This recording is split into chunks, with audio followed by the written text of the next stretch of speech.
Back at home, Takuya sat quietly with his pet cat, Kama, trying to make up for leaving him alone. He shared a special tuna snack from Aso and talked to Kama about Rika's strange behavior on the way back. She had seemed distant and quiet, and Takuya couldn't stop wondering why. He questioned if he had said something wrong or if his family had made her uncomfortable. Deep down, he regretted almost telling her how he felt. He thought maybe it was better he stayed quiet. Confessing might have only made things worse. At the office, everyone at JTC was busy preparing for a summer travel fair.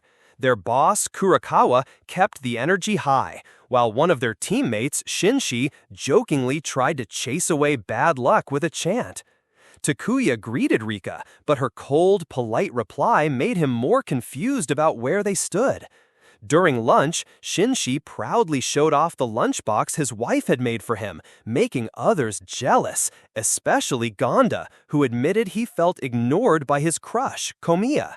He asked Takuya for advice, which only reminded Takuya of Rika's recent distance and how she wouldn't even look him in the eyes. Suddenly, the peaceful workday turned into chaos.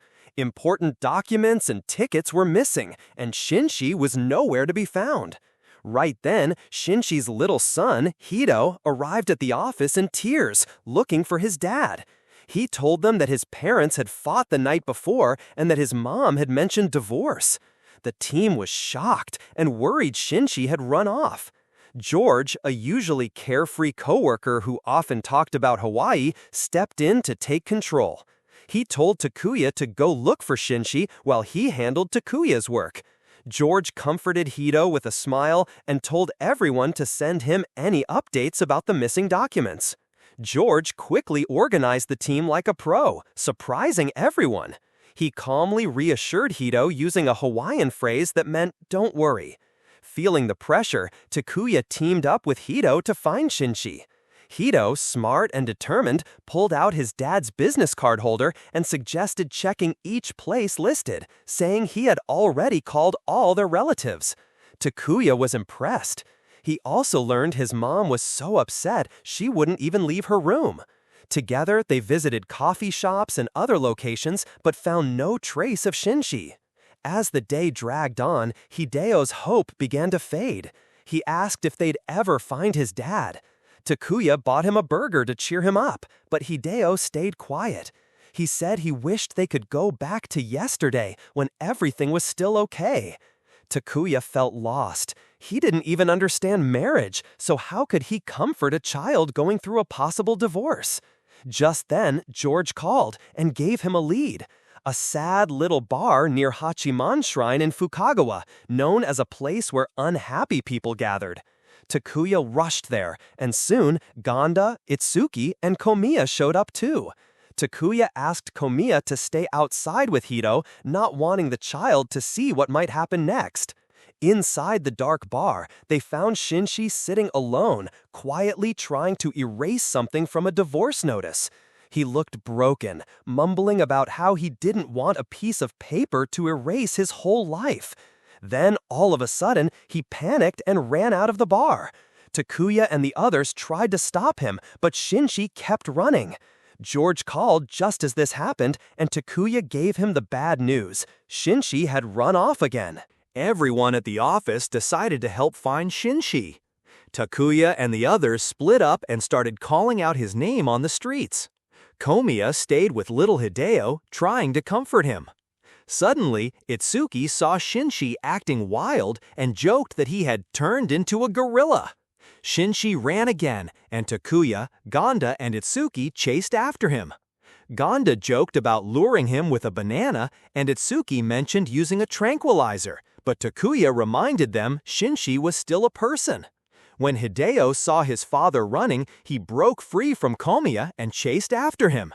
Rika, who had come to help, quickly grabbed Hideo and gently held him back, promising his father would return. Takuya and the others finally managed to corner Shinshi. Then George showed up, calmly approaching Shinshi and telling him it was time to go home. But Shinshi was still lost in sadness. He shouted that he didn't want to go home because everything there made him miserable. He said he wished he were a gorilla so he wouldn't have to deal with human problems. He regretted getting married and kept repeating it, overwhelmed by his feelings. Later, Shinchi calmed down and shared what had happened. He said his wife had told him she wanted a divorce just the night before, while he was out buying her an anniversary gift. He was shocked because he thought they had never even fought and had believed their marriage was perfect. He felt confused and heartbroken. The next day at the office, things felt heavy. Even though Korakawa tried to motivate the team for their upcoming sea-themed display contest, the team was still thinking about Shinshi's breakdown. Itsuki and Isojima talked about how surprising it was to see someone lose control like that, especially around their anniversary. George offered a thoughtful point. Maybe Shinshi's wife had been quietly unhappy for a long time. He said marriage can be tough, and one person's happiness can become a burden for the other. That made everyone wonder more about George's own experiences. The topic turned to how men often focus on big romantic gestures but ignore daily responsibilities.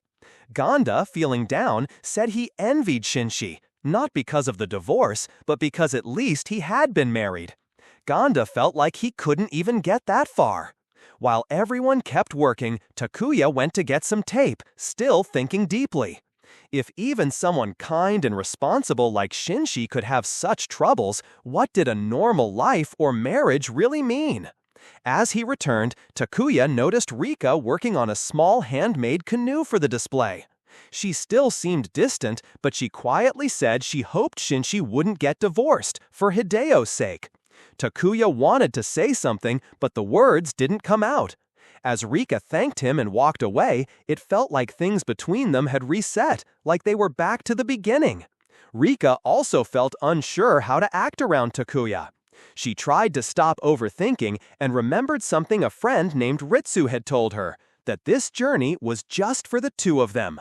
Then Nao suddenly appeared, cheerfully calling Rika's name and asking for help, saying she was Miyama Nao from Aso.